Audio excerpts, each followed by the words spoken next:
I cried when the sun rose. It's beautiful, isn't it? Your sun, this gargantuan orb of blazing fury that dominates the clear skies. Its sheer intensity and raw power is one that is matched only by its cosmic beauty. As well as this, its ability to marvel is matched by its ability to terrify. For indeed, I am moved to tears of dread when the day breaks. I must admit, I've been curious as to why so many of you I see associate the cloudy days or the darkness with evil or despair. At the same time, though, I understand, for you would not have seen true despair, true horror, as I have.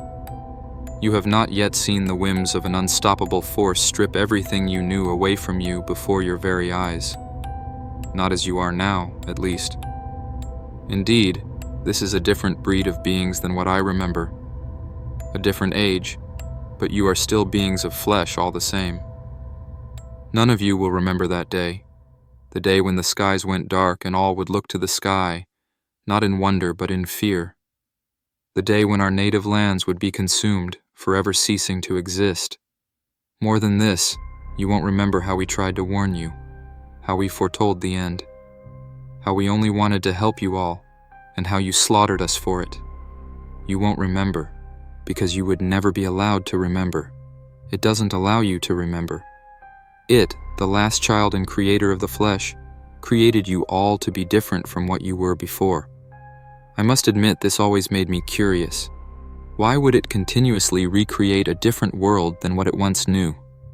Perhaps, I've thought, it's trying to camouflage this new world, as if doing so might allow it to hide from the inevitable. I understand that much of this will be difficult for you to comprehend. As I've said, it keeps you all in blissful ignorance. It wants you all to live without knowing the horrors that came before. It also sees me and my kind as evil. It always seen us as responsible for the devastation of our native lands before, the long since existent worlds of a bygone era. A damned epic. It is for this reason that I fear much of what I say now will fall upon deaf ears. You won't remember, as it does, that it was we who made this world possible to exist. It was we who ferried it across the cosmos and brought it here to rebuild and thrive anew. You won't know yet of the terror I know it feels even now, the terror we both feel even now. You may be wondering exactly who I am and why I tell you this. To answer your first question, I am referred to as many different things to many of you. Each of you seems to have a unique perception of what me and my kind are. In some ways, I am what some of you have taken to calling an angel. To others, I am what is collectively known as a demon. And to the more primitive, I am simply an alien, descent from beyond. I suppose this would be the most accurate way to describe what I am, a foreigner from the dark beyond. I, however, consider myself, as I did back then on Andromeda, to be a messenger, a sibyl, as you might know it, come so that you may all remember as I do, as it does, the lost ages of Andromeda. Much like here with this galaxy, Andromeda also bore bright, burning suns that cast all through the cosmos. There were 3 of them, each rotating in an eternal cycle. Because of this, night did not exist on any of the Andromedan worlds. The skies were always beautifully illuminated with the different spectral, auroral rays corresponding to each sun. That was always the crown of Andromeda's beauty. That too has perplexed me, how such beauty would spawn from such a force as it, as the starving one, as chaos, the beginning and the end whose 8 limbs silently scream in the pain of eternal hunger. But such as it was, we all would be spawned from it. My kind were torn directly from its cloth as its descendants, unlike you and all others whom would develop more uniquely. My native world rested in the very center of Andromeda's core, always warmed by the sun's ultraviolet rays. This world we knew by the name of Null, void, for it was our home, the home of those that dissent from the beginning and the end itself. And on Null, we thrived among our own as a community, much as you did then and do now. Like I watch you all do, we too built mighty structures for shelter, for community, and for worship. Though, where I've noticed that you all of this era, this breed, seem to worship any being or force that you would deem as unnatural or unknown. We had one, and one alone who we knelt to. one whom we feared, and it was all too known to us, the gluttonous star itself, Chaos. It was he who first brought forth the cosmos. It was he who first penetrated the eternal dark with the birth of light. It was he who produced the vast innumerable worlds and the creatures that walk upon them. And it was he that would be the end of all of this. I suppose, in these, and in a few other ways, myself and my kind perhaps aren't so alien to you after all. All who inhabited Andromeda's worlds acted in this manner, all bowing only to the gluttonous star. Such would prove the same with our folly as well. For as I've watched how you all would, in various ways, attempt to placate or appease those which you kneel to, we too thought we could prolong inevitability in this manner. To each world of Andromeda was always some center of worship to the star, some effigy, whether crudely or adeptly, carven or erected in its image. On Null, it was a mere carving upon the ground at the planet's center, a cavernous pit in its center to represent the great maw at its core from which creation was bore from. I remember how, for almost an endless millennia, at the dawning of each sun's apex, when a different sun would poise itself directly overhead, the nulling ceremony was observed. We would all gather around the carving, standing about its outline, and we would shriek uniformly to the cosmos with each of our 5 mouths. One was always selected to cast themselves into the pit as an offering, as our means of giving back that which the star lost in our creation. What we wouldn't understand until it was far too late was that our God was not one that could be served, only feared. It would have us all in the end, regardless of devotion or sacrifice. For the gluttonous star, Chaos, is inevitability itself, the supreme force of nature through the cosmos, and all are but mere nourishment, existing only as such as it roves the vast outer dark. It was when the second sun had reached its apex that day, the day in which we realized the horrific truth, that we had gathered for our second nulling ritual. I remember how beautiful that sun's scarlet aura was, beaming overcast across Null's sandy, colorless terrain. That had always been the most beautiful in my eyes of the 3 Andromedan suns. It would be in terror and sorrow that I would watch a damning shadow eclipse this beauty. There it stood, Chaos, looming above us all, silhouetted against the sun, forever shrouding the land for the first and last time in complete shadow. I still hear their shrieks of horror when everything spanning a millennia that was constructed by our kind began crumbling. The first thing I felt was the terrain shake violently when I looked up to the beautiful scarlet-bleached sky and beheld our Maker for the first time. I remember the violet glow of its maw as the planet's terrain was then uprooted, taken into and greedily consumed by it, taking it forever into oblivion. While doing this, I saw how its 8 starving arms writhed frantically, as if in excitement or relief, each of its mouths opening wider with soundless agony and desperation.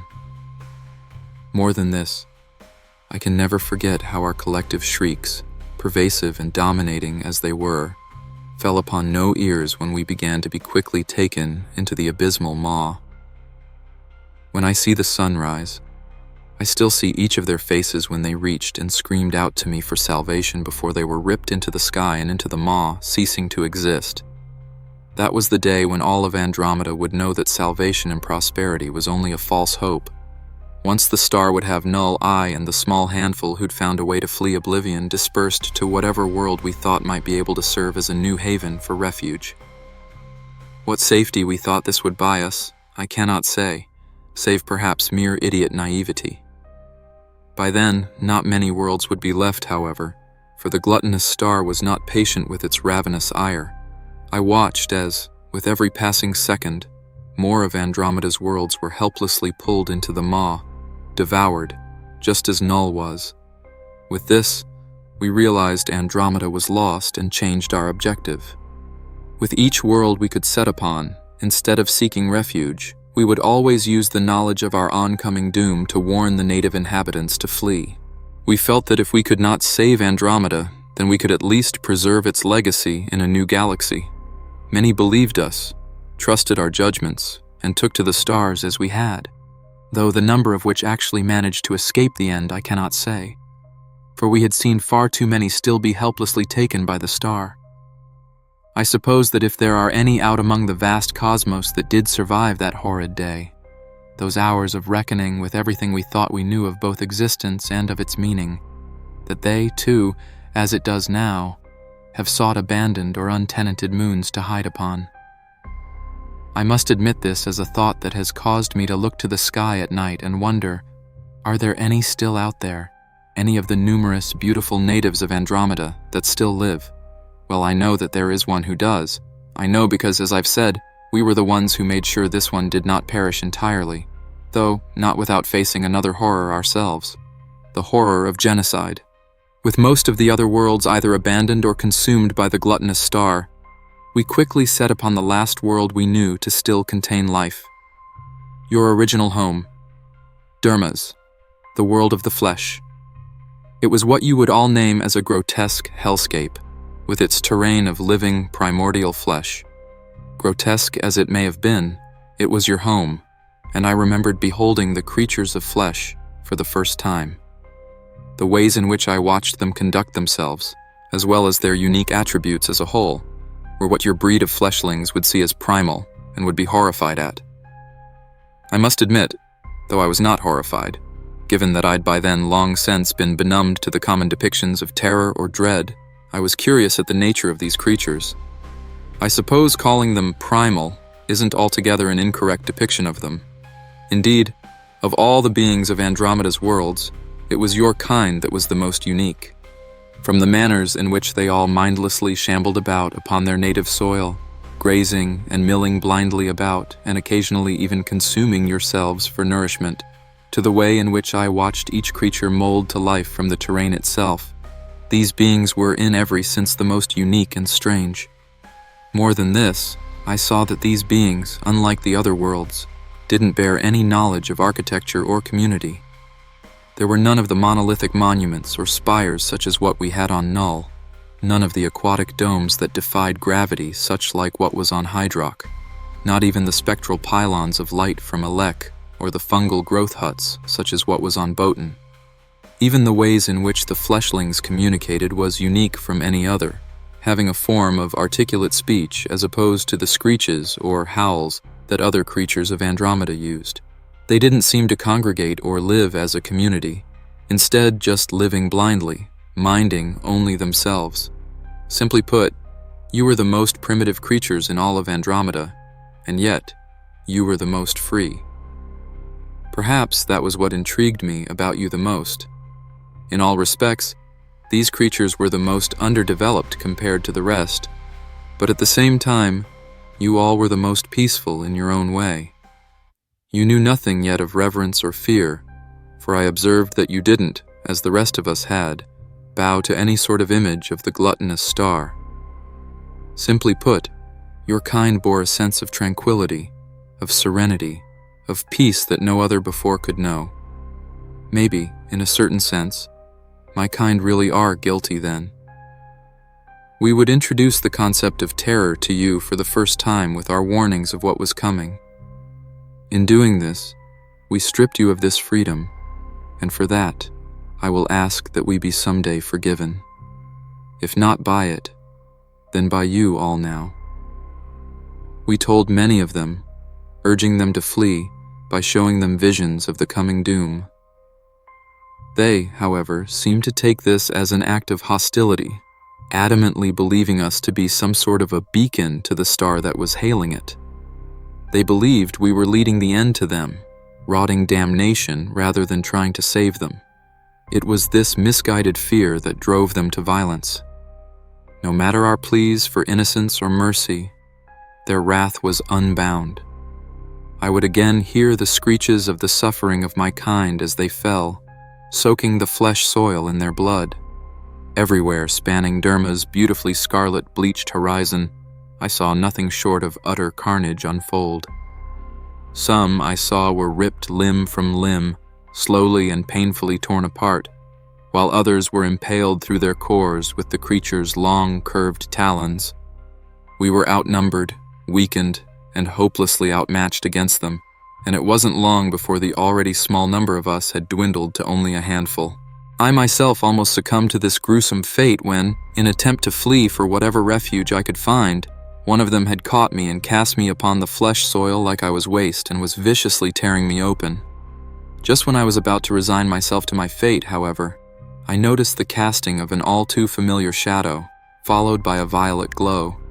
That was when true terror flooded through me again, as the flesh soil shook and quaked, just as with Null. When I looked to the sky this time, it was to see my attacker be forced into the maw above. Though I couldn't see it on his face as I had my kin on Null, for these creatures bore no face. The frenzied flailing of his naked, gangly arms that reached out to grab onto anything that would save it from inevitability said it all. It was afraid, and it realized we only wanted to help. It was all too soon that the sky was filled with them, thousands of fleshlings frantically flailing while being forced into the sky to be digested by the void with the rest of Andromeda. I would have resigned myself to this same fate, having now seen devastation for a second time and feeling every bit of the weight of this failure, if I'd not seen it. The birth of a new flesh child. It was something that might have been overlooked in any other circumstance. But all the same, I saw it for what it was. A last effort, a last chance for redemption. Weak and battered, I struggled to make my way over to the birthing creature. The few that remained urged me to flee with them, to save ourselves and abandon the planet to its fate. I, however, remained adamant and steadfast in my goal to preserve at least a fragment of our lost age. Using what minute strength I still possessed, I, with the aid of the others, began to ferry this newborn flesh child away from the dying world and into the outer dark. Nearing the edge of Andromeda's borders, I looked back to see those 3 beautiful suns being slowly devoured. That, I think, was the very first time I cried. In only mere hours, I'd just witnessed the desolation of an entire millennia, the end of life and beauty, of existence itself. Yet, here I was, now carrying one last seed to bear a new generation. I know not how long we roved the cosmos for, nor could I have told you how we came upon this galaxy. In truth, my primary objective was simply to find refuge somewhere as far away from Andromeda as possible, somewhere where perhaps the gluttonous star wouldn't soon follow. I suppose, though, deep down, I always knew and feared that it would one day find us. In spite of this, I thought that we would at least buy this new generation of civilizations a better chance of survival by starting anew in a galaxy hidden as far deep into the vast cosmic void as we could find. Eventually, we finally found such a galaxy. It was empty, untenanted, and uncorrupted by any creature or force before. A virgin galaxy. In its center was the large, beautiful sun that sets even as I record this. Around it were 7 worlds, 3 of which bore large rings of vapor and rock. We reasoned this was our safest haven to start anew, for it was far from the reaches of Andromeda, and thus would be perhaps hidden from the range of the gluttonous star, for a time at least. We ventured into it until finally our strength waned, and we released it, this last flesh child, adrift into the cosmos. We began to ebb away, dissolving from our physical bodies into a cluster of spectral vapors. Before this was able to fully take effect, we were able to join together and form an entirely new cosmic body, unifying as the Ga-Ast, the moon that lives. From this new form, we watched as the fleshling awoke from its catatonia and began to, from its own flesh, form a brand new world where none had existed before from its own image, though this would not be entirely the same world it knew before. I watched as it would birth creatures similar to, though not entirely representative of, the other civilizations of Andromeda. That I think of it now. Perhaps that may yet be why its acts of creation differ from that of Derma's. What was more astounding to me was when I saw the fleshling then begin to somehow use the primordial flesh to mold a new landscape of lush green soil, similar to the green fungal world of Botan. As well as this, I saw that it was combining it with the crystalline blue water I'd remembered seeing on Hydrock. This made me and others curious, as well as astonished. How was it able to create such things that it could never have known? Perhaps through some latent memory or instinct, it too sought to preserve a fragment of the lost age from where it first came. The first of these creatures, I remember, were those gargantuan beasts your breed later deemed as dinosaurs. Large, mindless beasts that reminded me much of the scaly dwellers of the dark and cavernous world of Ra-Aptar. Unlike they, however, their mannerisms were much less sophisticated, behaving much more similarly to its own native behaviors of mindless, primal actions. For a time, this was how the New World lived, as a fragmented amalgamation, a shell of lost worlds. Over time, I saw how more and more new creatures would be introduced from the primordial flesh. Most of them were strange new variants of the more bestial natives of the former planet Dermas, these newborns being formed with proper skin, unlike their former nakedness on Dermas. Of course, the pinnacle of these newborn variations of fleshlings were your kind, human beings themselves. I remember how shocked myself and the others of the Ghost were upon beholding this brand new marvel. For these creatures, though reminiscent of their Andromedan creator with its shape and figure, were still something else entirely. They were an extension, an evolution or maturity of the primitive Derma's natives. Above this, these new creatures possessed a capacity for higher thought, for reasoning. It wasn't long before I even watched them construct their own dwellings, something they could never have known to do before. More than just this, however, I watched you even begin constructing images of worship, just as we had on Andromeda. That's when I would realize for the first time what this new civilization, this new world, was. Our efforts had not been in vain, for your kind were the living single embodiment of Andromeda, the combined tapestry of every aspect of peoples long non-existent. I watched as you all gathered, just as we had, performing your own various ceremonies, each of them different in their own ways according to the various tribes. And still, you all remained as a blind people. For even in your practices, your devotion and fascination with beings above yourselves, you still never acknowledged the one most powerful of all. Thousands of theologies across eras of civilizations, and not one was ever in worship of the gluttonous star. Because of this, you remained a peaceful people, just as you were on Dermas. For eons, we would simply observe you from afar. We, the Ga-Ast, have watched you evolve from the very beginning. And we coexisted in this manner harmoniously. But, as with all harmony, as was realized back on Andromeda, such must come to its bitter end. And it is for this reason, as with every occasion before, that I beseech you now. I know not how long it was when we felt it. Because we natives of Null were direct descendants of the star, cut directly from its cloth, we feel its presence when it draws near. We did eons before when it took Null, and we do now as it continues to draw near. It is for this reason that we've come upon you when we have, because our new cosmic bond would not allow us an individual form to walk upon you with as we had on Dermas. We've always resorted to calling from afar to those that would listen, beckoning them to spread our warning. On certain occasions, such as I do now, we would assume control of one of you to communicate directly. In both instances, the result becomes the same. The fleshling, your creator, always seeks to destroy us as his people did eons before by forcing you to turn your aggression upon each other as a means of indirectly attacking us. For in his eyes, we are, have, and always will be the menacers, the harbingers of oblivion. He will never know of our efforts in saving him, nor will he allow you to be influenced in any fashion by mine or any prophecies uttered by my kind. This is why I now cry, for I believe that the end is soon upon us. And this time, there will be no way that I or any other can save you. I leave this world now with this boon. Look not to the sun for beauty. Look not to the sky for hope. For all that will come from the sky is the terror at the end of all things. I can feel it now, the gluttonous star, drawing ever closer through the vast outer dark. It's starving, as it has always starved.